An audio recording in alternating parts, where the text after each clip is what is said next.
ไรตัวนี้โอ้โดยโอ้โดยขังเราอยู่นี่ยันเราไปกินบ่ขนมจากอะจากแก้วบ่อ๋ออันโซเพิ่นปล่อยแล้วเนาะเราปลดเองเวลาลองมันอยู่นั่นจังไปขับใจไอ้น่ะขับใจได้ไรเดยโอ้ยเนาะเอาอยู่นี่ได้จักมื้อเลยน้องนี่4 มื้อได้4 มื้อแล้วอันนี้ไผเฮ็ดอันนี้ให้เพิ่นนี่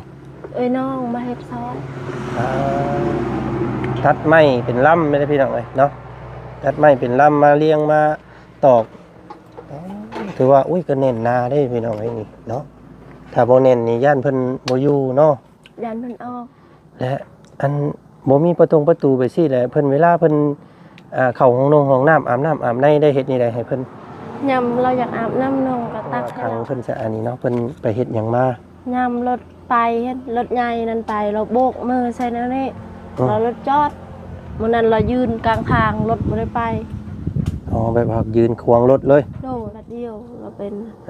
เฮือนนี่ยังก็สิลุหมดละห้องเปะเฮือนนั่นซั่นเนาะว่าซั่นพี่น้องเอ้ยและอันถามย้อนน้องอีกนิดนึงแน่น้องเนาะอันเมื่อกี้นี่เจ้าว่าผู้เป็นพ่อก็อยู่ในคุกพุ่นบ่โดยเพิ่นเป็นนี่ได้คือว่าเพิ่นคืออยู่คุกอันนี้เนาะลาวนี่น่ะเป็นนักแล้วไปยูดเฮือนปูแล้วผู้นี้บ่โดยแล้วปูนั้นคิดว่าพ่อนั้นสร้างให้ลูกเฮ็ดอันปูเจ้านี่บ่โดยความเป็นจริงนะพ่อคอยบ่ฮู้จักหยังแต่ห้ามลูกชายบ่ได้เราเป็นบาแนวนี้ได้ไผสามได้ยามกลางคืนนี้น้ำตายามมันสิมามันก็มาเองน้องตะกี้น้องอยู่หันอาหารแต่ว่าตอนนั้นน้องเสิร์ฟแล้วบัดน้องคิดตลอดครอบครัวน้องน้ำตาน้องก็ไหลแล้วคนหน้านั้นก็ถามว่านางจะเป็นยังเจ้าเพื่อให้น้องก็ตอบเราบ่ได้เพราะว่าจักเสียอธิบายให้เราฟังอยากให้เราเศร้าบัดแล้วเริ่มชินกับการที่เราแบบเป็นบ้านนั้นนะจนฮอดปีนี้แล้วพอน้องอีกอยู่ยากน้องคิดว่าโลกนี้มันใจดำกับน้องเกิน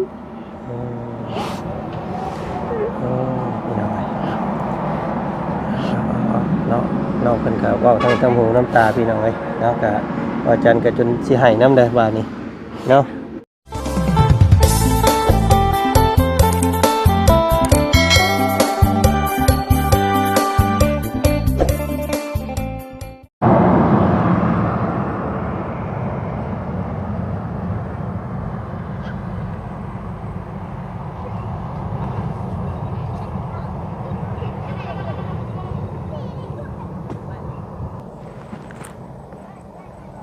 เนาะ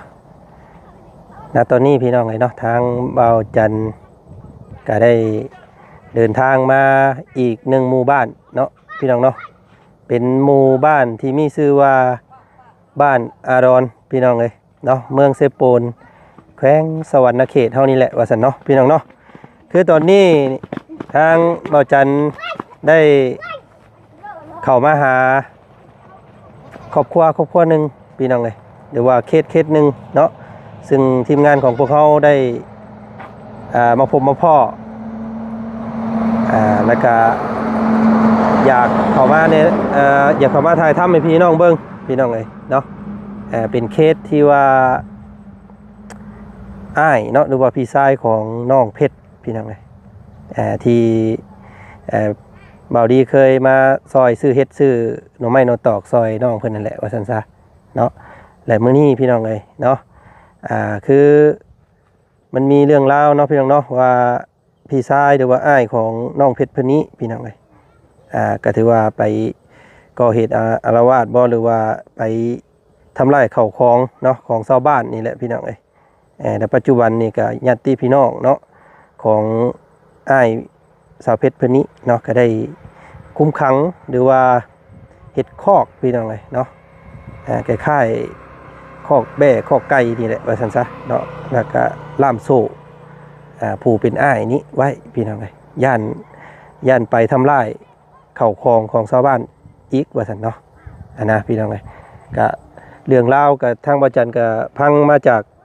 เบาไล่พี่น้องเอ้ยเนาะเห็นทางช่องของมาไล่ทีมงานเฮานี่แหละเนาะมาถ่ายทำแล้วก็เล่าให้ฟังบ่จันก็ยังบ่ทันได้เข้าไปสอบถามด้วยตัวเองพี่น้องเอ้ยเนาะก็มื้อนี้เนาะมาฮอดจอดถึงแล้วก็สิเข้าไปทักถามเบิ่งอีกก่อนพี่น้องเอ้ยเรื่องราวมันเป็นจังไดเนาะ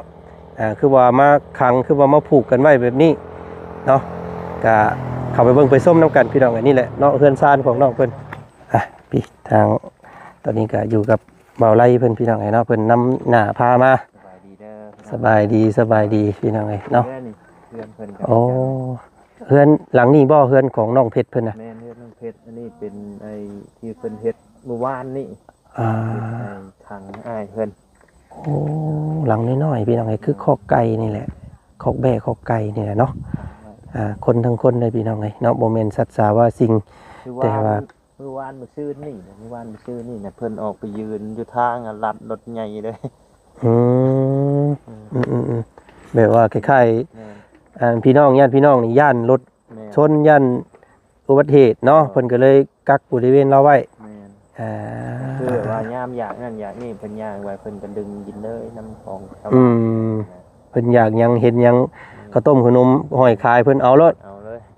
อันตรายเลยซะแบบสั่นพี่น้องเอ้ยขังไว้โอ้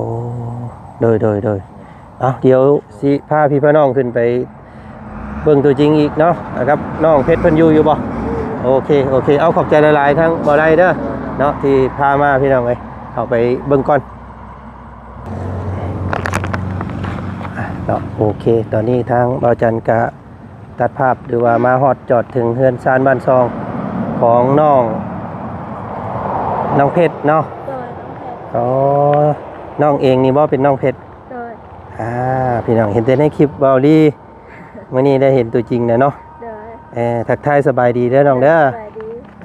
พี่น้องเอาขออนุญาตใส่ไม้แน่เนาะในนึงพี่น้องเนาะก็ยังบ่ทันได้รู้จักกันมาก่อนนี่พี่น้องเนาะทำความรู้จักกันก่อนเนาะอ้ายขอโทษเด้อเนาะอ้ายชื่อเบาจันเด้อโดยน้องชื่อเพชรเนาะอยู่กับไผเฮือนหลังนี้เนาะอยู่กับพ่อแม่โดยเพิ่นไปใส่เบิดแล้วซะมื้อนี้แม่เนาะอันพ่อน้องเข้าไปบำบัดแม่น้องไปหาหน่อไม้โอ้แม่ได้ไปหาหน่อไม้โดยพ่อนี่ว่าง่ายๆก็อยู่ที่คุ้มขังพุ่นตอนนี้โดย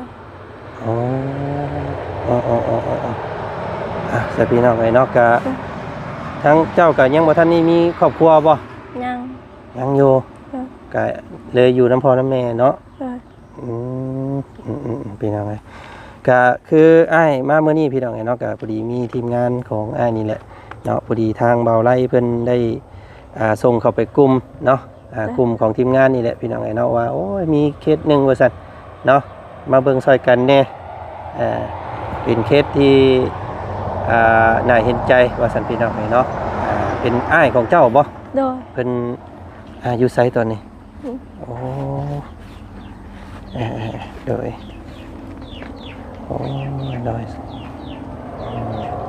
ขังเราอยู่นี่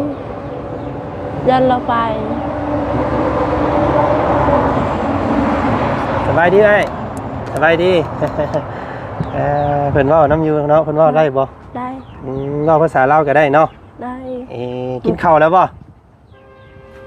กินบ่ขนมจากแก้วบ่อันโซเพิ่นปล่อยแล้วเนาะเราปลดเองเวลาอยากใช้เราก็ใช้เองมีโชว์ล่ามอยู่พี่น้องมันหัดแข้งเจ็บเนาะ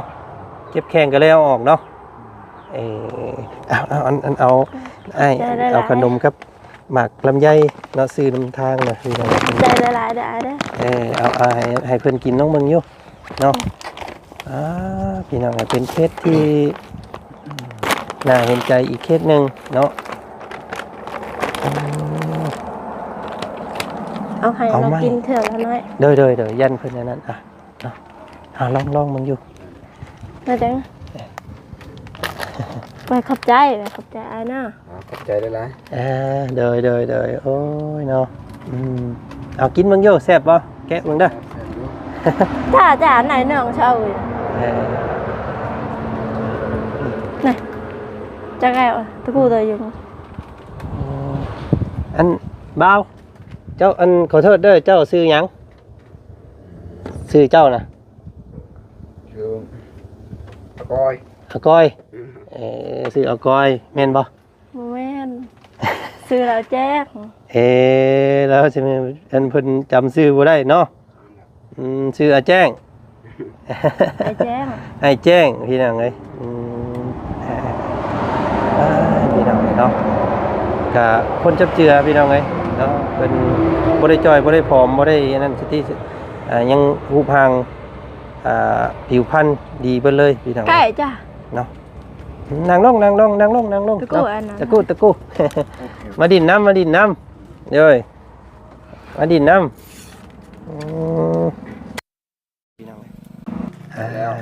เด้ย và không chắc อันนี้บ่ผู้เป็นแม่น่ะ rồi โอ้สบายดีแม่มาแต่หาหน่อไม้บ่โอ้เบิ่งมาพี่เอามาพี่đừng เนาะ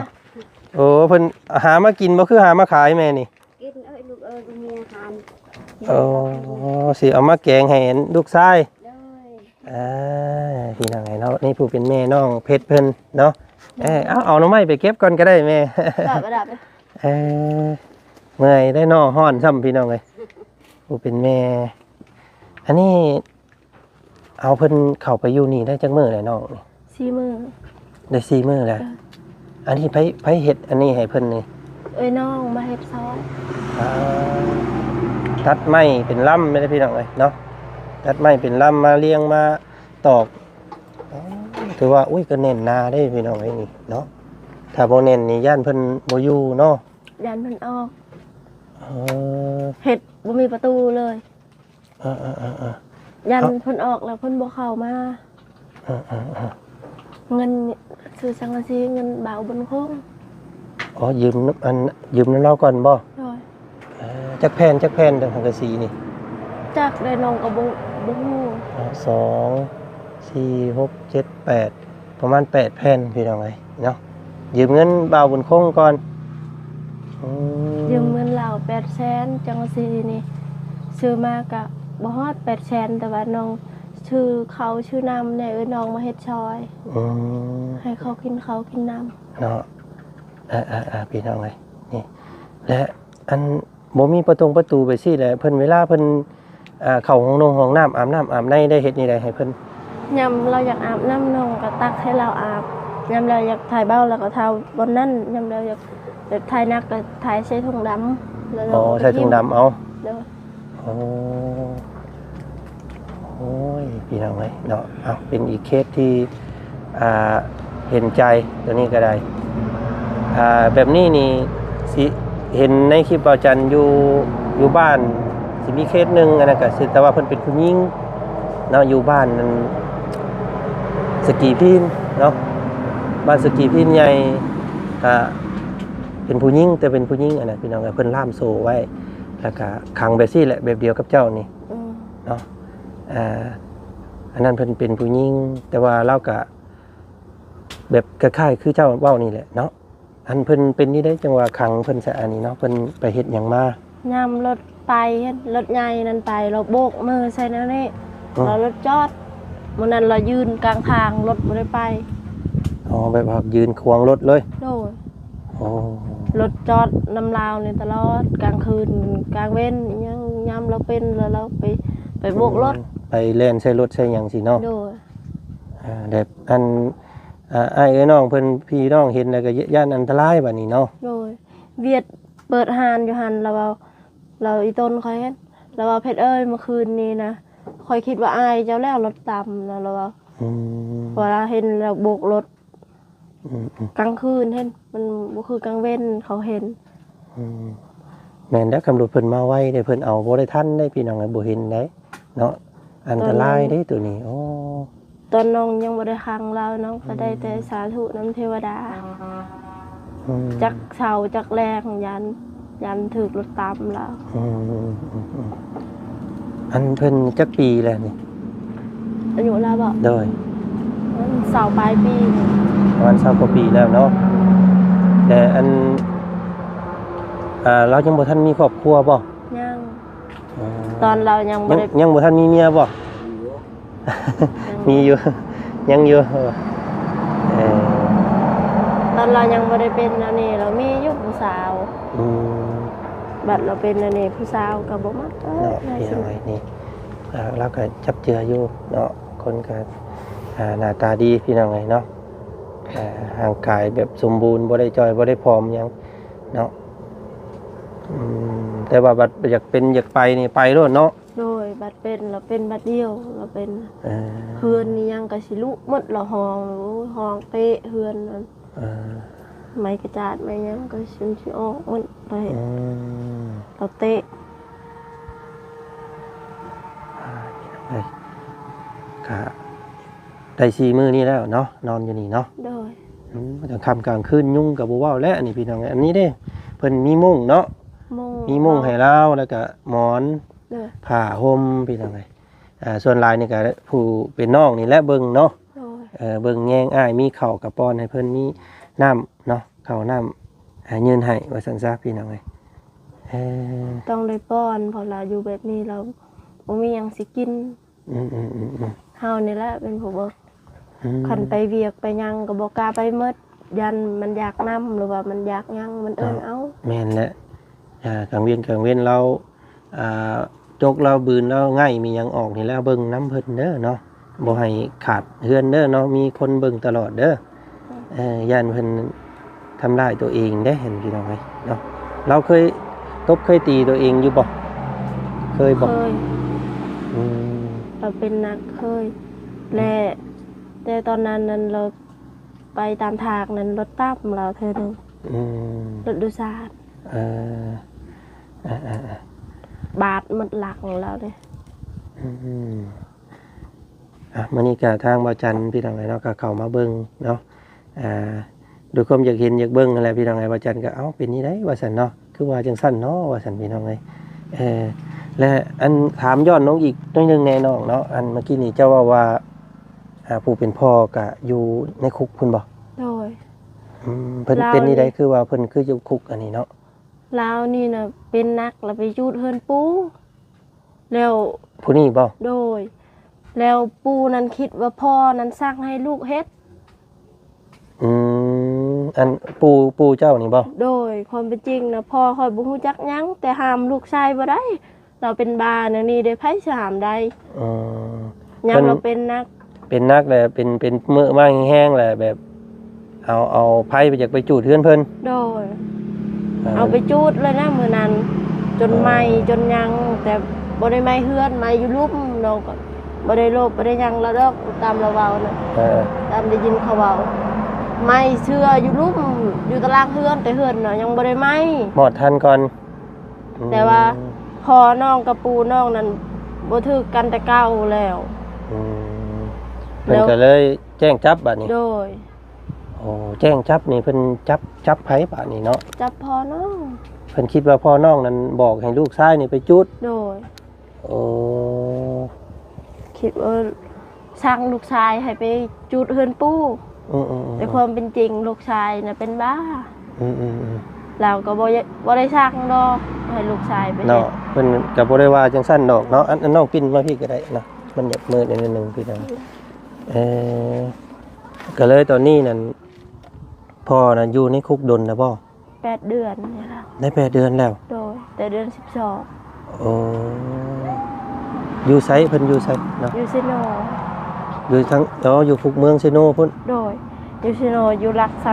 35 อ๋ออยู่รัก35ได้8 เดือนแล้วไปเยี่ยมเพิ่นอยู่บ่น้องเจ้า น้องไม่เคยได้มีเงินไปก็ไปแต่เทื่อเดียว ก็จากหันก็บ่ได้ไปใกล้แล้วเลย ก็ บ่มีเงินไปเยี่ยมพอ โดยค่ารถ และเพิ่นสิให้อยู่ดนปานใดบาดนี่เนาะหรือว่าสิจักเดือนจักปีเพิ่นอันว่าแจ้งอยู่หั่นน่ะนะ บ่ฮู้ อืม น้องบ่ฮู้น้องขึ้นไปถามอยู่เมืองเขาว่าบ่ฮู้ เออสร้างว่าแต่อันนี้พี่น้องเลยเนาะพ่อบัดอยู่คุกลูกก็ถือคุมขังอยู่เฮือนบาดนี้ซุมเจ้าก็เลยอยู่กันสองแม่ลูกนี้ ทำอ้ายน้อง สามไอ้น้องนี้ บอก ยัง น้องชายน้องอีก2 คน โอ้ยังมีอีกยังมีน้องอีก แล้วอ้ายน้องคนหนึงกับแม่ อ๋ออยู่กัน5 คน อืม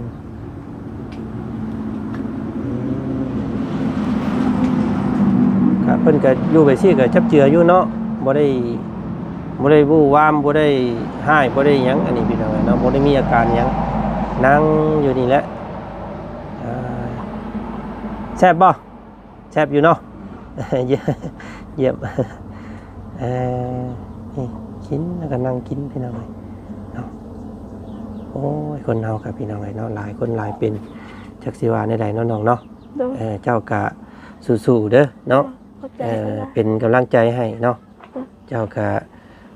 คือสินักใจน้ำพ่อเนี่ยก็สินักใจน้ำเนาะน้ำอ้ายอีกแน่เนาะจักสิเฮ็ดจังไดอันนี้พี่น้องเอ้ย หลายเรื่องเลยน้องจนคิดว่าค่อยเจออหยังมาแนวนี้นะชีวิตค่อยมันบ่มีหยังดีเลยบ่ อืมแถมเป็นหนี้เพิ่นอีกได้นี่พี่น้องเอ้ยเนาะยังติดหนี้อันยืมเงินบ่าวบุญคง800,000ว่าซั่นพี่น้องเอ้ยเนาะมาเฮ็ดมาเอาซื้อในอยู่ในกินให้คนมาเฮ็ดอันนี้ให้นี่แหละกับสังกะสีว่าซั่นอืม ยามกลางคืนนี้น้ำตายามมันสิมามันก็มาเอง อืม น้องตะกี้น้องอยู่หันอาหารแต่ว่า ตอนนั้นน้องเสิร์ฟแล้วบัดน้องคิดรอดครอบครัวน้องแล้วน้ำตาน้องก็ไหลแล้วคนหน้านั้นก็ถามว่านางจะเป็นหยังเจ้าเพื่อให้น้องก็ตอบเราบ่ได้เพราะว่าจักสิอธิบายให้เราฟังแนวใดน้องไปรีหายยงน้ น้องเคยไปเฮ็ดเวียกบ่ ำโดย เฮ็ดเวียกอยู่ไสแต่เก่า อยู่เซโปน เป็นอันเสิร์ฟอาหารเสิร์ฟกับข้าวให้เพิ่นนี่บ่ โดย เออ ไก่ต้มปลา อืมแต่เพิ่นถามเจ้าเป็นหยังคือให้แต่ก็บ่จักสิบอกเพิ่นได้ไดเนาะ โดย มันหลายเรื่องโพดเนาะ โดยอีกอย่างน้องก็เฝ้าเวียกเนี่ยบางทีก็เสิร์ฟให้เขาก็ก้มหน้า อืม บอกกล้าเงยหน้าอยู่เคาน์เตอร์ก็บอกกล้าอยู่ ให้ตลอดเลยเขาหน้าคอยให้คอยเมื่อแบบว่าเผ็ดโบแมนว่าบ่อยากให้เจ้าเฮ็ดต้นเจ้าเห็นเจ้าเมื่อตลอด แบบเจ้าน่ะเที่ยวมาเฮือนตลอด โดยเราคอยเสียรู้สึกผิด อืม เพราะว่ายันเราคิดหลายนะลูกเราก็เป็นเดี๋ยวนี้เพราะว่าเราก็ไป อยู่คุมขังแบบสั้นเนาะ โดย โอ้ก็เลยมาเบิ่งแม่ก็เลยอันออกจากเวียกบัดนี้เนาะ โดย แต่เก่าน้องเพิ่นน่ะไปเฮ็ดเวียกพี่น้องเอ้ยหาเงินมาซื้อข้าวซื้อน้ำซอยแม่นี่แหละแต่ว่าปัจจุบันนี้บ่ได้เฮ็ดแล้วเนาะออกมาเบิ่งแม่เบิ่งอ้ายนี่แหละบาดนี้พี่น้องเอ้ยอ๋อ ไปก็เฮ็ดบ่ไหวแล้ว เรียกก็บ่ไหวคิดหลาย ครับบ่ต้องคิดหยังหลายหรอกเจ้าก็ได้มีแต่ว่าโฟกัสเบิ่งแต่แม่นี้เนาะกับอ้ายนี่แหละบาดนี้โอ้เฮ็ดนี่ได้สัตว์เนาะบ่ได้มีไผไปหาเฮ็ดเวียกเฮ็ดงานได้บ่ซะบาดนี้ เพราะบ่ไหวหมด2คนน้องคอยกับอ้ายคอยมื้อนั้นบ่มีข้าวกินคอยกับไปขอยืมน้ำคนอยู่บ้านน้าสาวคอยอยู่บ้านอะไรไง พี่น้องเนาะเห็นแต่ในช่องบาวดี้ดอกคิดว่าชีวิตเจ้าบ่ได้ปานนี้ได้พี่น้องเนาะคือว่าเห็นค่าขายดอกไม้ดอกตอกอย่าเฮ็ดขายหยังอยู่หิมทงหิมทางเนาะมาทำความรู้จักกับน้องเพิ่นดีๆก็เนาะเป็นคิดหลายน้ำน้องเพิ่นอยู่พี่น้องอาจารย์ก็เนาะสู้ๆเนาะใจเย็นๆเด้อเนาะทุกสิ่งปัญหามันมีทางออกเสมอพี่น้องเนาะก็คอยแก้คอยเฮ็ดไปเนาะเฮ็ดนี่ได้ซะเฮ็ดคือซะว่าเป็นกรรมเนาะทางพ่อก็คือซะว่าเป็นกรรมของเราผู้น้องผู้อ้ายนี่ก็เป็นคือว่าเป็นกรรมของเราที่จะเป็นไปซี่นะเนาะเพิ่นเป็นแต่เกิดบ่อันพุ่นหรือว่าเป็นหาก็เป็น3 ปีหาก็ได้3 ปี เริ่มมีอาการแบบนี้นั่นได้ โดย อ๋ออืม ตอนชีวิตเราเป็นนั้นน้องก็ให้บ่อยากให้เราเป็นแล้วนี่อยากให้เราเศร้า อืม บัดแล้วเริ่มชินกับการที่เราแบบเป็นบ้านนั้นนะจนฮอดปีนี้แล้วพอน้องอีกอยู่ยากน้องคิดว่าโลกนี้มันใจดำกับน้องเกิน อืมอืมพี่น้องเอ้ยเนาะน้องเพิ่นก็เว้าทั้งหูน้ำตาพี่น้องเอ้ยเนาะก็ว่าจันก็จนสิให้น้ำได้บาดนี้เนาะจักสิซอยเจ้าในใดพี่น้องเอ้ยเนาะก็ทุกๆคนมีปัญหาคือกันเบิดเนาะคืออ้ายเองนี่ก็เข้าใจดีแหละอันนี้พี่น้องเอ้ยเนาะเพราะว่าครอบครัวอ้ายก็ถือบ่ต่างหยังกับเจ้านี่แหละเนาะคือกันพ่อก็ถือคุกเนาะจนเพิ่นเสียชีวิตอยู่ในคุกเลยพออ้ายก็เนาะคือกันนั่นแหละ พันเบาเรื่องทุกข์ใครก็ทุกข์หมดแต่เจอปัญหาแบบนี้บ่น้องคิดว่าน้องบ่ไหวน้องเมื่อย อืม ตอนนั้นเห็ดเวียกจนสิสลบแขกหลาย เต็มหานเลยแขกมื้อนั้นบ่ได้พักบัดเมื่อฮอดห้องพัดคิดเรื่องครอบครัวอีกจน เนาะ แจ้งบ่ได้นอนเลยมื้อนั้น อันเมื่อยเวียกแล้วก็ยังมาเมื่อยความคิดอีกเนาะ โอ้ย เฮ้ยพี่น้องเอ้ยปัญหารุมเร้าเนาะบาดนี้ อันเจ้าเนี่ยจักปีเลย 19 ปี 19ปีเนาะแต่เก่าก็เคยทำเคยเฮียนอยู่บ่เจ้าก็ บ่ได้เข้าโรงเรียน อ๋อบ่ได้เข้าตั้งแต่น้อยเลย โดย ตัวหนังสือนี่ก็เป็นอยู่บ่อ่านเป็น เป็นอยู่ ได้อยู่พอได้อยู่เนาะอ๋อ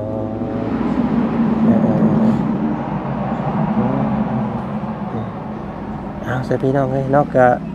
จักสิหาทางซอยน้องเพิ่นนี่ได้มีแต่เป็นกระบอกเสียงให้อีกแห้งหนึงเด้อน้องเด้อ โดยเข้า เนาะ ใจ มีอีกอย่างเดียวทางอ้ายสิเข้ามาหาใหม่เนาะมื้อนี้แวะมานำเสนอให้ป้าลุงเพิ่นเบิ่งก่อนเนาะ โดย ชีวิตของน้องเพชรพี่น้องไอ้สาวเพชรเนาะอยู่บ้านหยังก็ บ้านอดอน บ้านอาดอนเนาะเพิ่นเอิ้นเนาะตอนนี้อยู่กับแม่พี่น้องไอ้แม่เพิ่นนี่แหละเนาะป้ามาพี่ก็ได้เนาะมาทำความรู้จักทั้งแม่พี่อีกพี่น้องเอ้ยนี่อันนี้เป็นมุงอ้ายเรานอนเด้อพี่น้องเอ้ยเนาะอยู่ห้อนเด้นี่เนาะอยู่หน้าบ้านเด้อพี่น้องเอ้ยเฮือนถือว่าเป็นหม่องคุ้มขังเนาะเป็นหม่องกักบริเวณไว้ซั่นจ้ะ ได้เปิดรับ จักสิว่าจังใดเนาะซ้ำคอกแว่นี่แหละให้นอนอยู่พี่น้องเอ้ยเนาะ อ้ายแม่เนาะสบายดีอีกรอบหนึงเด้อ ได้ดีเด้อ โอ้ยเนาะพี่น้องเนาะอันนี้ลูกสาวเนาะ เด้อ ผู้นี่ลูกชาย ไม่ใช่ไอ้กบ ผู้นี่ลูกคนที่เท่าใดผู้นี่ ที่หนึ่งเลยลูกกบ ลูกกกเลย เด้อ อืมแม่นี่ดีบ่ว่าเพิ่นนั่นเล่นใช้รถใช้ล่างกลางค่ำกลางคืน เลยมันแหละ โอ้ย่านอันตรายบัดนี้เนาะ แม่เด้อเลยยานอันตรายมันกักรถตลอดเลย เออ คู่มือคู่วันมันกักรถ ย่างออกไปแล้วก็ลัดหน้ารถเนาะ เด้อ บ่ได้ย่านสิพี่น้องโอ้ยเดี๋ยวนี่ทางเส้นชื่อซ้ำ เด้อ เพิ่นแล่นรถไว้ได้อยู่แถวนี้ ขนาดเขาระวังยังมีอุบัติเหตุใช่ว่าเราเลาะใส่รถตลอด อันตรายเด้อเนาะบางคนเพิ่นเอาความผิดเฮาอีกเด้ เด้อ เฮาไปเล่นใส่รถเพิ่น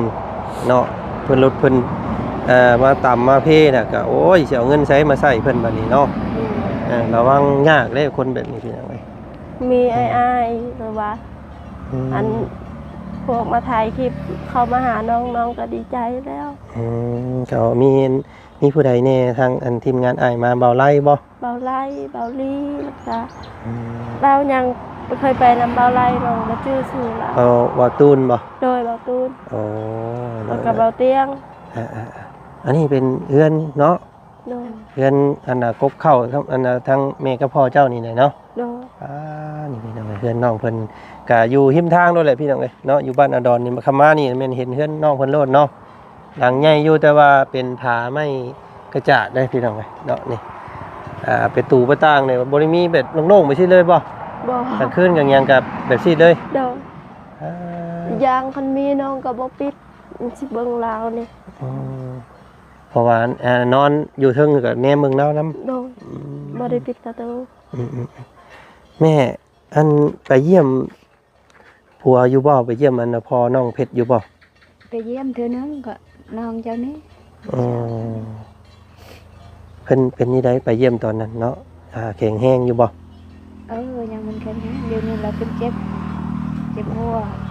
เจ็บไรยา อยากให้ลูกไปเยี่ยมอยากให้เมียไปเยี่ยมเนาะ ตอนนี้เราโทรเราเจ็บอันนั้นเจ็บหัว มันชื่อผัว ตำรวจโทรมาเราบ่สบาย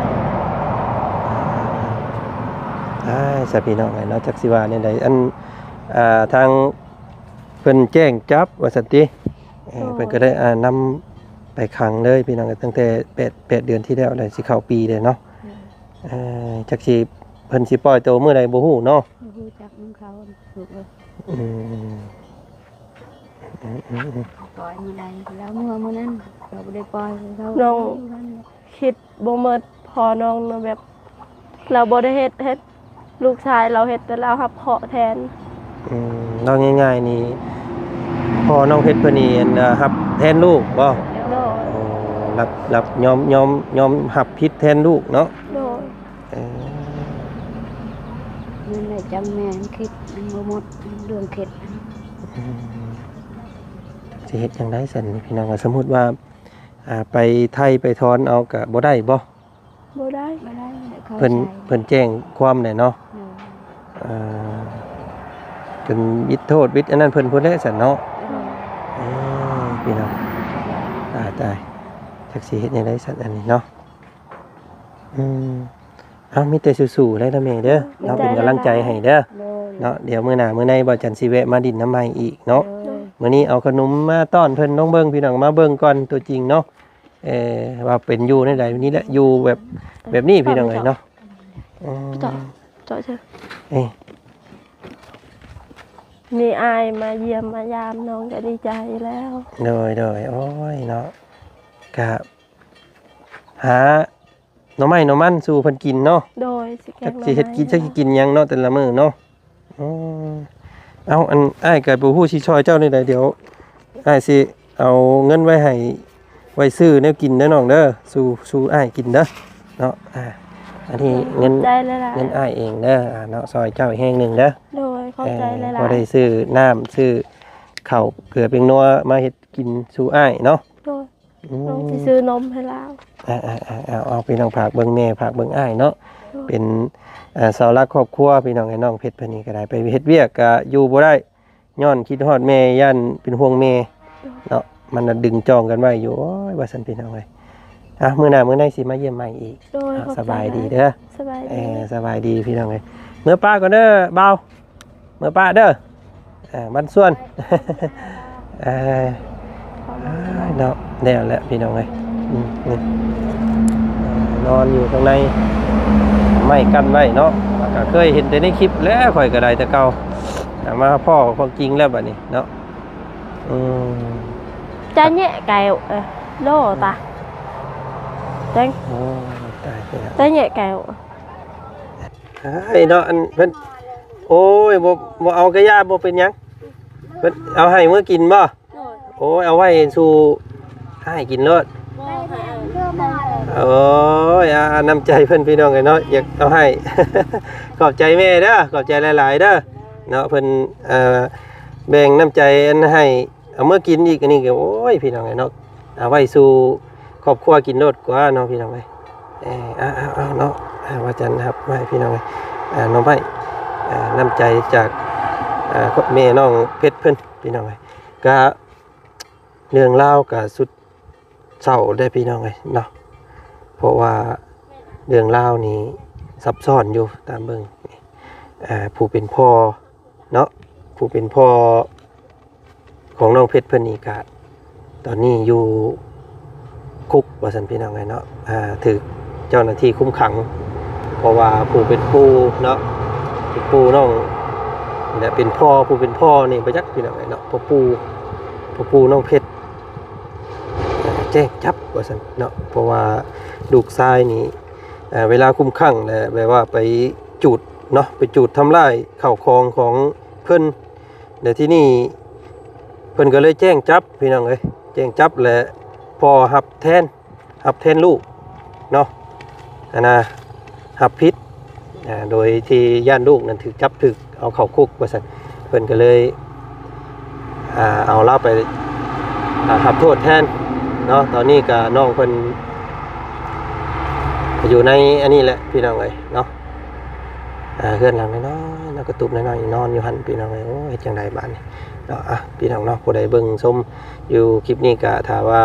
มีความคิดความเห็นนี่ใดก็คอมเมนต์มาเด้อพี่น้องเด้อเนาะทางประจันมาหามาถ่ายมาทำเมืองพี่น้องเอ้ยเนาะเหตุการณ์บ้านเมืองเฮาโอ้เนาะหลายคนก็หลายเป็นคือเว้าอีหลีพี่น้องเอ้ยเนาะ100 วันพันเหตุการณ์เนาะโลกมนุษย์เฮานี่ก็ได้เนาะโอ้ยซอยๆเดือกันไปเด้อพี่น้องเนาะทางประจันก็ได้เนาะส่งมาร่ำรวยผู้ใดที่เบิ่งฮอดจุดนี้อยู่เนาะอยู่มันคนยืนขอบพระคุณหลายๆเด้อเนาะไปก่อนพี่น้องเอ้ย